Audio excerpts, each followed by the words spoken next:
Greetings, everybody. Welcome to the Wednesday, January 10th, 2018.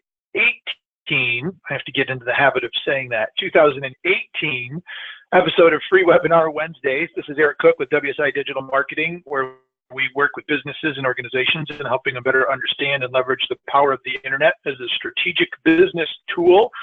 You can learn more about me and all the fun stuff we get to do here at WSI online at poweredbywsi.com. With me for the first show of the year is my good friend and Free Webinar Wednesday partner, Mr. Jeff Simpkins. Jeff, say hello to everybody out there in Free Webinar Wednesday world. Hello, everybody. This is Jeff Simpkins, and I'm saying this for the first time. New year, new name. We transitioned the company name to CBC Consulting, effective on January 1st.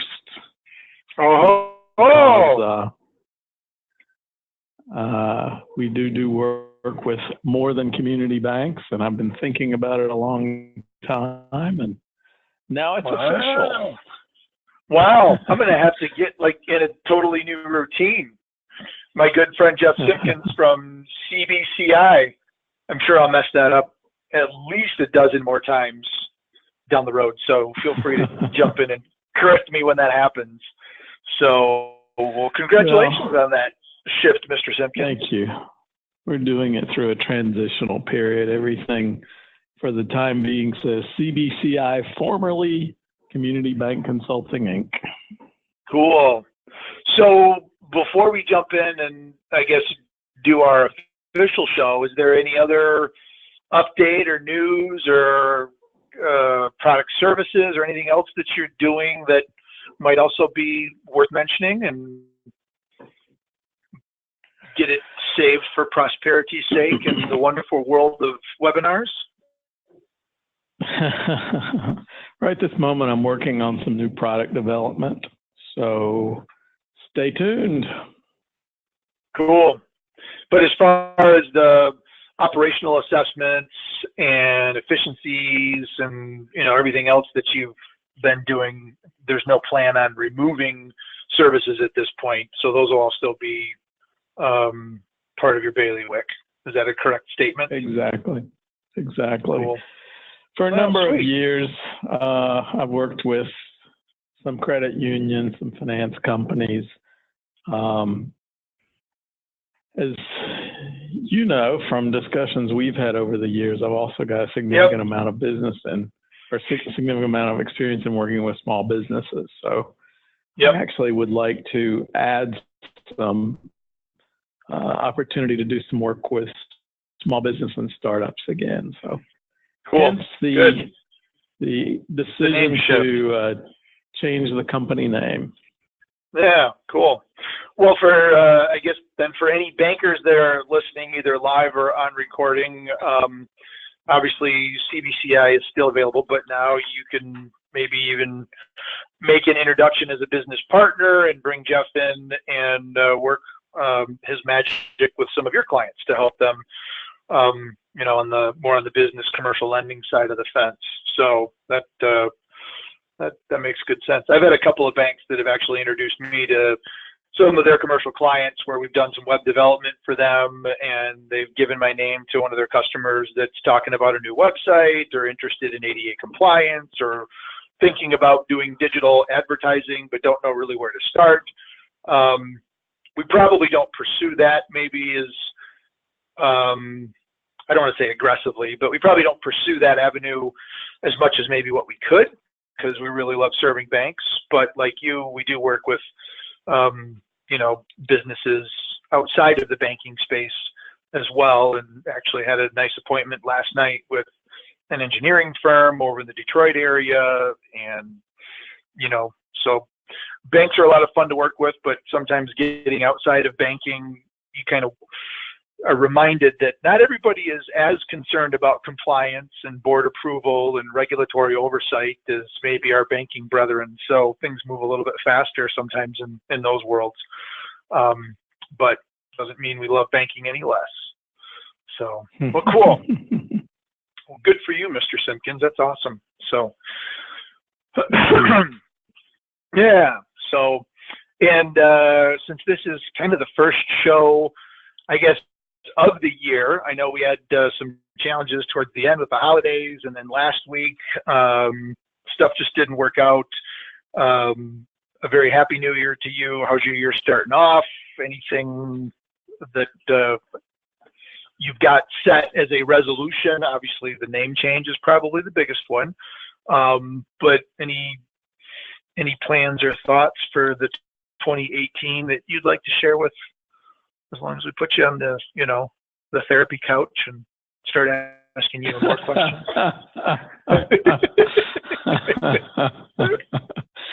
I actually pulled the trigger on something we talked about on one of the shows way back.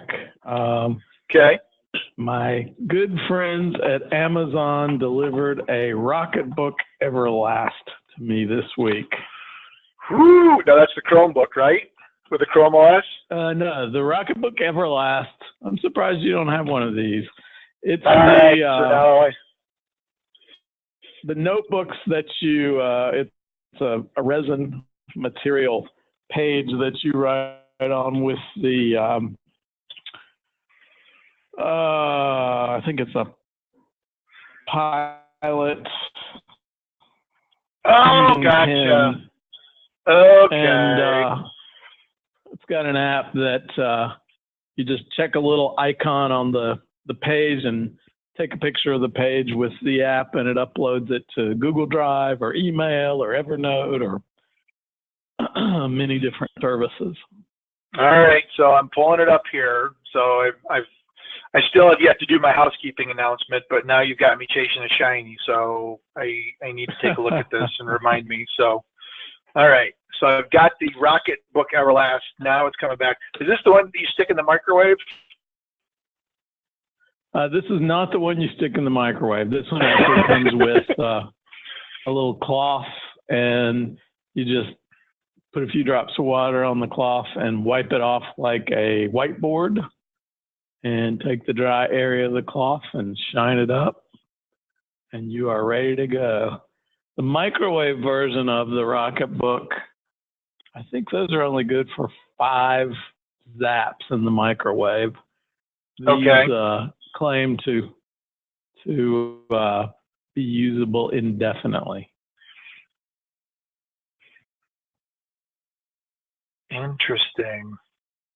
So this is kind of, and for those of you that have been part of Free Webinar Wednesdays for a while, Jeff and I have talked about pen to technology capabilities a number of times, and the Live Scribe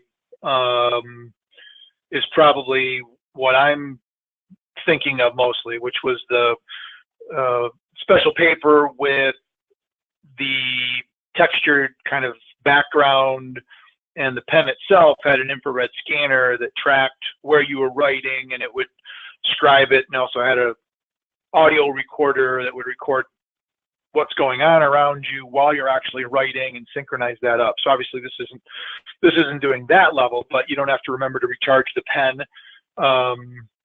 There's no technology involved. I suspect that the pen's probably more comfortable than the Live Scribe pen. I just couldn't get comfortable with that big old clunky device. I think they've made it a little bit better, but as I look down at my drawer, I can see it sitting there staring me in the face. So I think I finally sucked it up and threw the $200 device in the trash a while back. Yeah. It went in my my archive box along with my Palm 5 PDA and a couple of other technologies that at some point I'll pull out, and my nieces or nephews' children, I'll wow them with it'll be like going upstairs in your grandparents and finding the old megaphone-based record player that, oh my God, can you believe they actually used to do this on the Palm Pilot? And so, yeah, history in the making. So do you use this much, and any initial thoughts? Is it easier for you to record your info? Is it synchronizing the way you wanted it to? Yeah, I love it. And as you can see, you've got the executive size, $29.23. Click on the letter side. Oh, it's $30.75. So it's like a tiny little investment. If you get a pack of 7 pens with all of the shiny colors, that's about $9, I think. So, $40 and some change investment. And the thing I like about it is I have a ton of meetings that I take notes in, and if I use different notebooks, that means I'm juggling 2 or 3 or 4 or 5 notebooks. And what I like about this is I have this one notebook. I think it has 38 pages in it, and I can take my notes and dedicate a page to each project or activity that I'm working on, keep taking notes, and when the page is full, I just snap a picture of it with the app and checks the little box at the bottom of the page, and it sends it to either Drive or Evernote. I think it also will interface with the Microsoft version of Evernote. What is that called? OneNote. OneNote. Huh. But interesting. It's pretty cool, yeah. There you go. Well, very cool. Well, keep us posted. It's nice that a shiny object's not a couple $100, because you chase too many of those couple $100 shinies and it starts to add up. But $30 is not that big of a deal, and you toss a couple pens in there. So that's pretty cool. So excellent. Unexpected. Wow, you're just chock full of surprises. Anything else you want to spring on me? Sorry, the exterminator just came to the front door. Did you ask that again? No, I said you were just chock full of surprises today with the new company name, and I thought for sure when you said Rocketbook, because I know you talked about the potential of moving over into a Chromebook, a Chrome OS, so I thought that was the direction you're going to go. So you surprised me here. So I was wondering if there's any other surprises you want to make an announcement on today. I am going to try a Chromebook. I picked out the one that I'm going to try. So cool. Okay. It's not here yet, but will be shortly. I'm going to try the Pixel Book. I don't know if you've looked at them. I think you may have talked about the Pixel phone. Yep. But, I have a Pixel phone, actually. Yeah. I read the reviews on the Pixel Book, and they're amazing. Yep. All of the reviews come up. Takes no time to fire up the machine. Everything that's available in the Google Play Store that you can use on your Pixel phone or your Android phone, those apps work on the device. Cool. Has a keyboard, so you can use it like a traditional computer. It has a touch screen, so you can use it as a touch screen, and it folds over, and you can use it as a tablet. Nice. You can use it pen style. You can use it in your lap like a tablet, so it's really, really flexible. Sweet. Good. All right. Well, do keep us posted on that, too. I'm actually...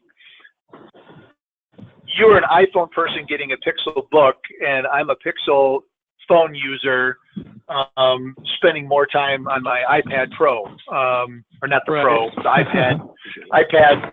So we're kind of crossing in different directions there, but such is life. So I need to make sure I'm familiar with the Apple environment, because we've got a lot of clients, obviously, that are using the iPhone, and so that the tablet holds its charge way, way better than my Nexus tablet ever did. So I can stick it in my bag and pull it out a week later, and the battery's not dead, which was a big frustration, which is why I'm not using my Android tablet any longer. So, but anyway.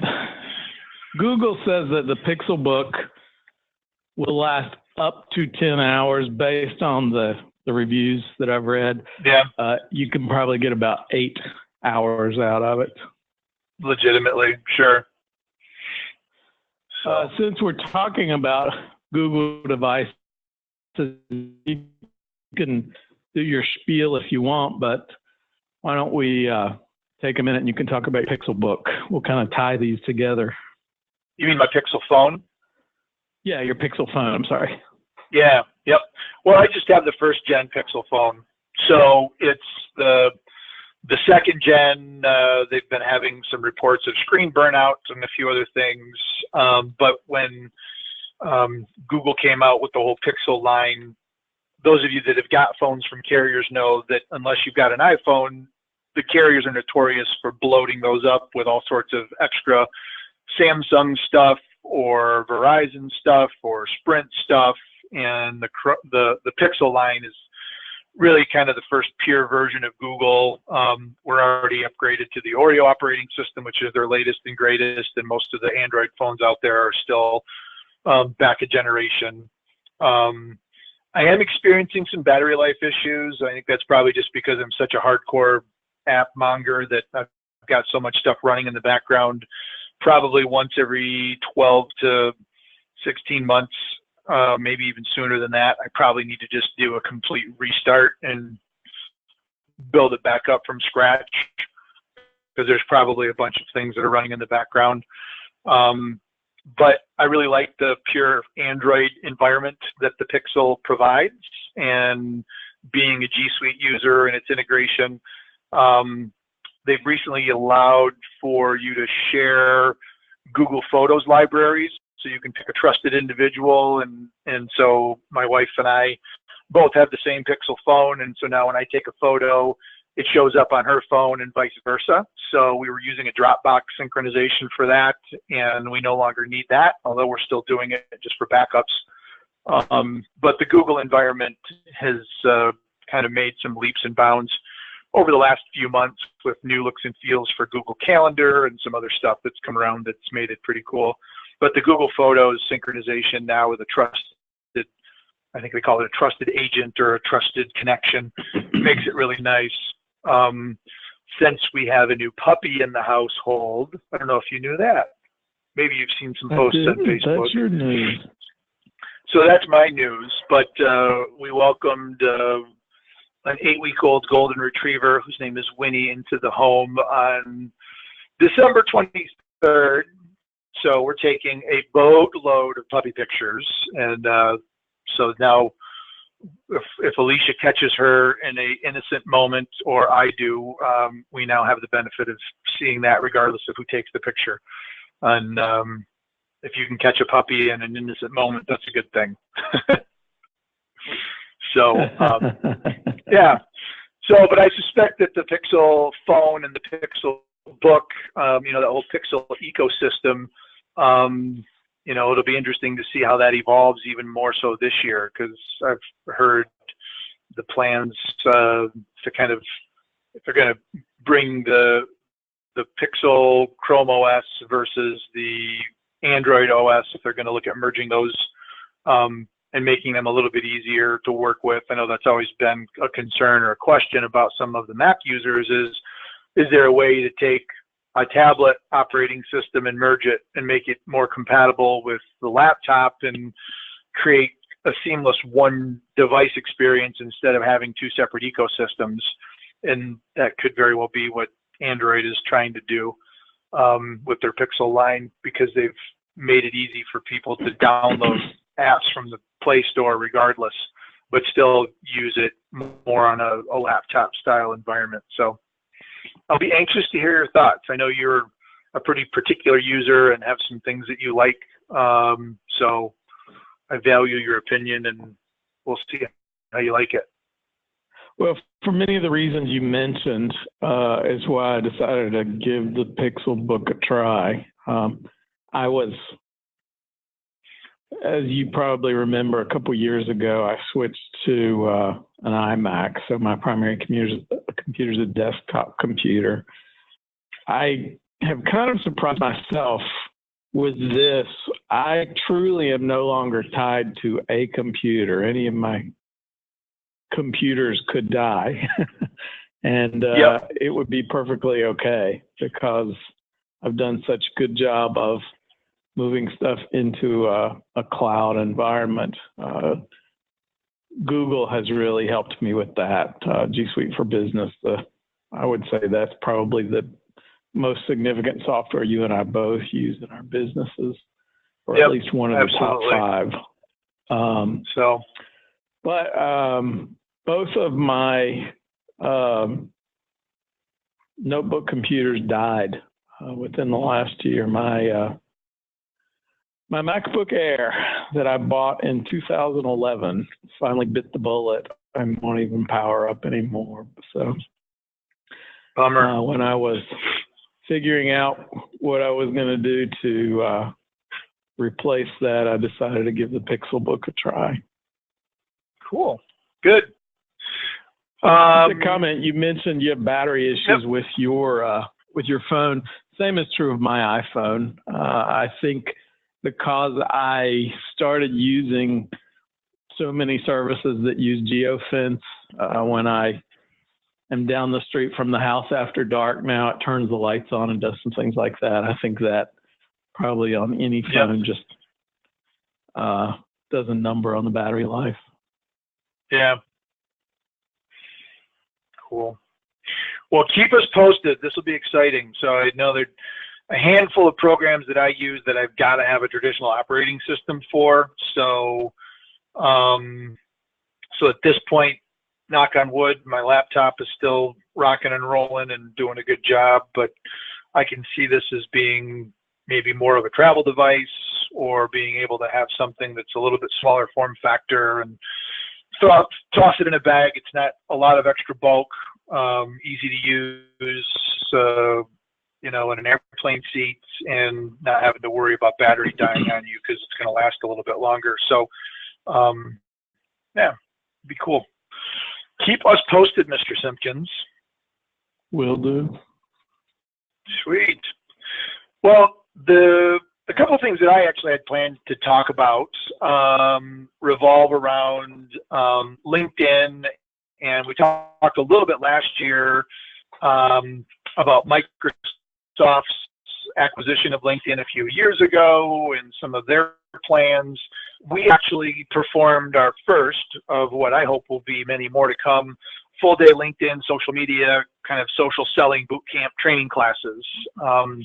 We traveled over, and Ellie from our office actually joined me. Her and I have been working on putting together this training guide that's about close to 100 pages with screenshots and ideas and thoughts and other sorts of kind of strategies based off of the social selling certification that I got with WSI back in October. And so we did a training session last Friday for about 10 commercial lenders over in the Ann Arbor area for a big regional bank, and went through and helped everybody kind of recreate their headline, build out summary information, tips on creating content and engaging with people and sending invitations. And that went over really, really well. We got some really good feedback. And then the manager of those lenders has been having one-on-one meetings all week this week, and he and I are scheduled for a follow-up conversation on Friday just to get a recap, because my goal obviously would be to get them to be excited about this training program and bring it into other areas, because they're in a lot of other states. That the gentleman that brought us in, he was in one of my banking school classes and was really intrigued by the whole concept of social media and building a brand for yourself. And to their credit, a lot of the banks and some businesses probably are this way as well, are somewhat resistant in training their employees on how to be maybe a LinkedIn rock star, because I think the fear, the old school style of thinking is, well, if Jeff, if you work for me and I'm your manager and I teach you how to use LinkedIn really, really well, and you start sharing content and everybody starts seeing you as being an expert, that's going to make you more of an attractive target, and maybe you're going to leave me, or somebody's going to headhunt you and cherry pick you. And so we hear that sometimes where, I don't want my employees being great on LinkedIn because then somebody's going to hire them away, which to me is a chicken and the egg thing, that you'd rather have your employees out there, putting no content into social media, looking like they don't understand what the heck they're doing. Their profiles are incomplete because they're going to stay an employee of yours longer versus teaching them how to use the service better as a tool, growing more business. And the hope is that they'll appreciate that and stick around. And if somebody's going to leave you, they're going to leave you anyway. So there's really not anything that you can do but prepare them as best you can so that they can make the biggest impact and be most successful. So to this bank's credit, they're like, we understand this is your profile. You can do what you want to it. We can't make you do stuff. But if you want to use this as a tool to grow business, we're going to show you how to do that. And we brought Eric and his team in to help us explore that together. So we were there literally from like 8:30 to 5 and went through a ton of stuff. And everybody that was part of the group also opted into the 30-day trial for the LinkedIn Sales Navigator, which is the premium version. And I actually did that before I went to training and then ended up pulling the trigger and decided that I was going to go ahead. And so I bought the annual subscription to premium. I know we've gone back and forth on the show a number of times. And since using LinkedIn starting in 2007, I've always been a free member, never really saw the benefit to going to the premium. But having Sales Navigator available to me and the Learning Center, plus you've got much greater visibility to who's viewing your profile and who's stopping by, which I've already noticed a few things and turned some opportunities into leads, so I'm following them better. So kind of walk through that with everybody, and if employees for this bank feel that they're going to get a benefit out of it, the bank's even willing to fund that cost. Annually, I think it's like $600 or $700 to be able to use it, but they see the value in it. So it was pretty exciting. So I'm going to pause there and see, you got any questions or comments or thoughts on that? Sounds like a fun day. Those are the kind of days working with clients I enjoy. Yep, absolutely. So at the Sales Navigator level, one of the cool parts about Sales Navigator is, well, I've got 3,600 connections in my network, which are all people that are posting stuff that I can see on my wall when I show up here. The nice part about Sales Navigator is you can restrict that down to individual leads and accounts, which are people and businesses. It's showing your social selling index right out of the bat, so you can easily get to, and if you've not checked yours before, you can just go to linkedin.com/sales/SSI. But this gives you your social selling index and shows you where LinkedIn stacks you up on a 1 to 100 scale based off of the 4 main areas of social proficiency. And it ranks you within your industry. So I'm in the internet industry. Obviously, all of the bankers were in the banking and financial services industry. And it also compares you to those that you're connected with. And so we kind of explored these. So when you run these numbers, if you're a banker and you see that you're in the top 15% for banking, but maybe in the top 20% for your network, then that means that you're a little bit ahead of the curve compared to the bankers, but you're connected with folks that are a little bit ahead of you, which is why the number maybe is a bit bigger here. When I went to training with WSI, I was around a 76, 78, somewhere around there, and taking some of the things that I learned got me up into the 80s. I've seen this as high as 85, 86, 87. But I was, top 1 or 2% industry and top 3 or 4% network, and been able to obviously push that up to 1 percentile. So, not that the number necessarily means that you're guaranteed networking in LinkedIn, but this is one of the variables that you can use to help measure your success and develop what sort of a strategy you have in place. So when I came out of training, I had a good professional brand and I had a good relationship score, were the 2 areas that seemed to be lacking for me. So I've spent some time and the LinkedIn Sales Navigator has helped, kind of doing searching and finding the right people to connect with, and then spending time on the insights engagement where people are, if they're doing a post or if they're sharing information, making comments, and just trying to be more part of the conversation on a proactive basis. And so these are the scores that have been moving more so than others, because I really can't get any higher than the relationship score because I'm 25 out of 25. And there's not a whole lot of more room here, although I can still certainly do some stuff as it relates to establishing brand professionalism. So yeah, it was pretty exciting, and tell the story when we're talking with clients and other folks about this. This is not just banking related, but kind of more to your point with regards to small businesses. Even in the non-banking space, where businesses are probably more likely to be interested in B2B sales and connections,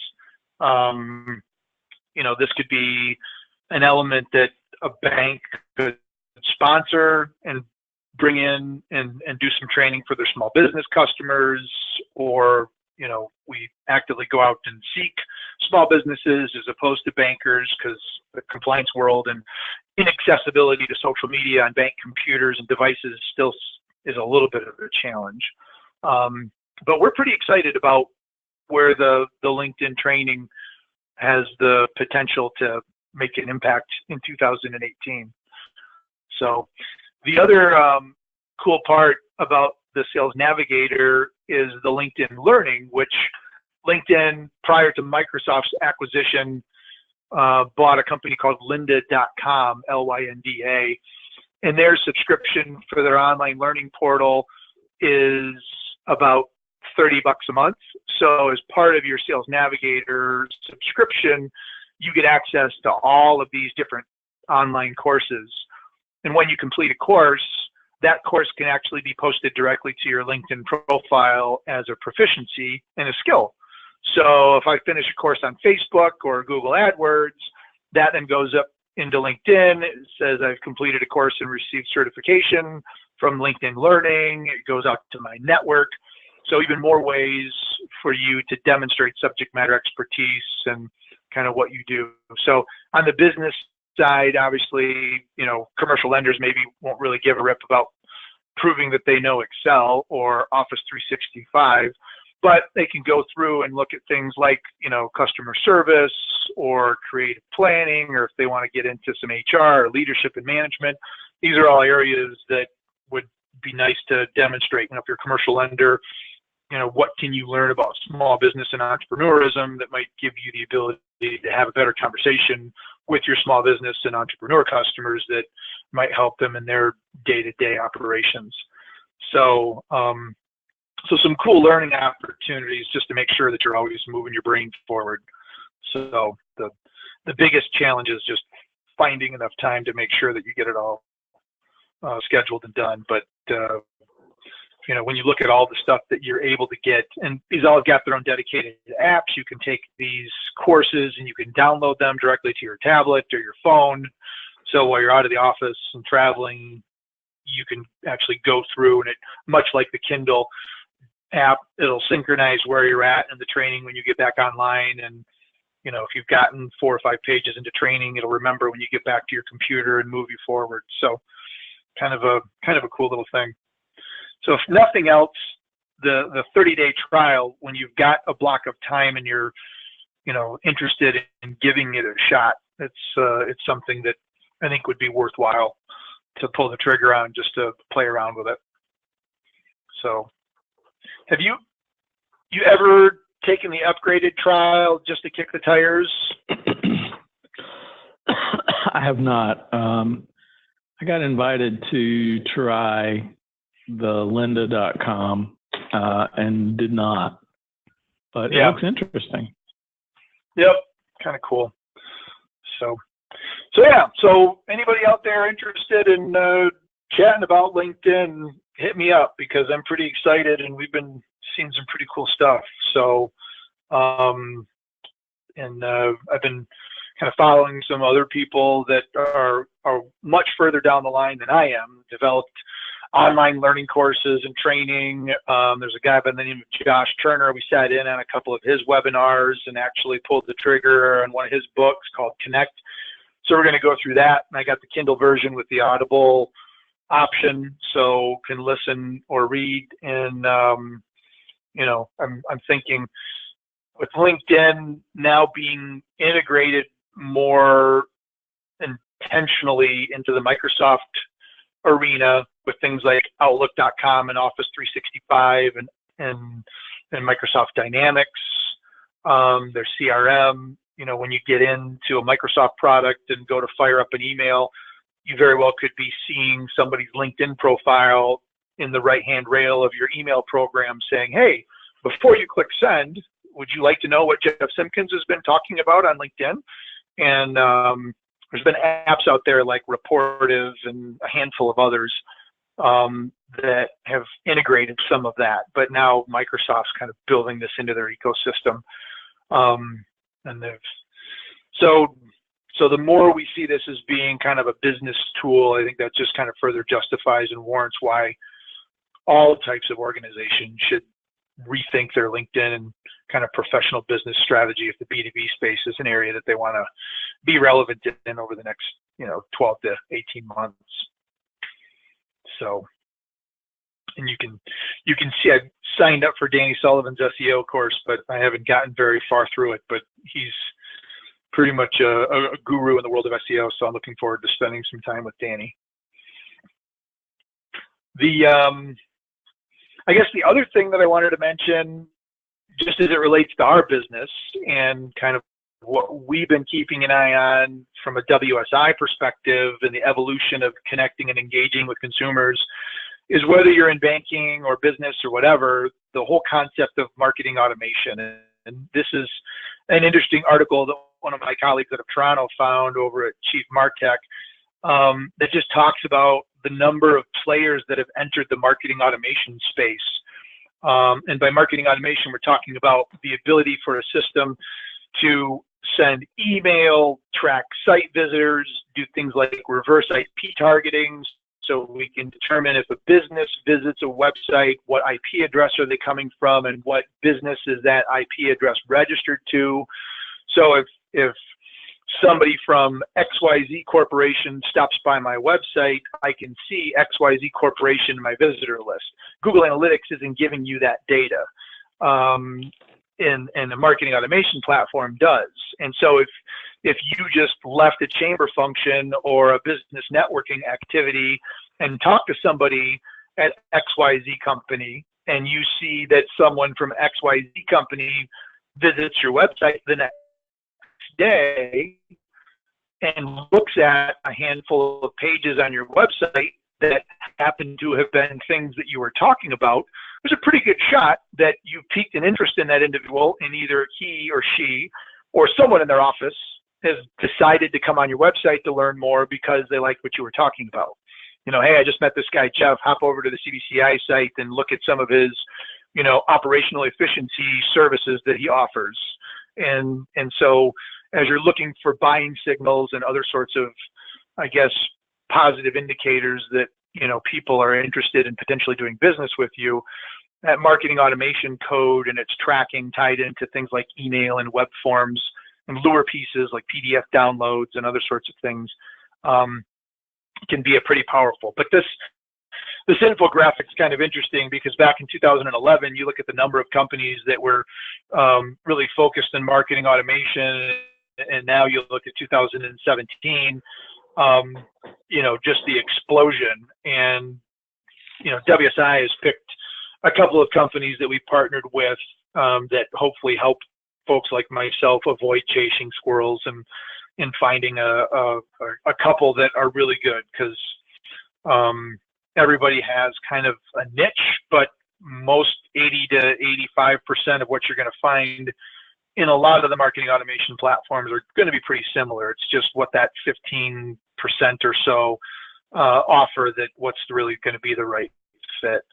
So, but we're seeing some pretty good interest from our commercial clients in the marketing automation space with email and workflow and automation and everybody that participated in our LinkedIn training is going to get an invitation to join a LinkedIn Tips newsletter, which will deliver a LinkedIn little nugget of wisdom every week on an ongoing basis. So, so we're using marketing automation to be able to deliver those. And as people click and open and read, it's going to track and monitor and, kind of give us some indication as to who's interested and where a potential next opportunity might be, or a referral. So if you're listening to this and you've not really explored marketing automation, it's probably worth putting on your radar screen for 2018. So, but those are really the two things that I kind of wanted to mention, just as far as kicking the year off and where we see some opportunity. I know there's been a lot of discussion, at least in the banking space, about things like business and artificial intelligence and bot technology and the whole concept of fintech,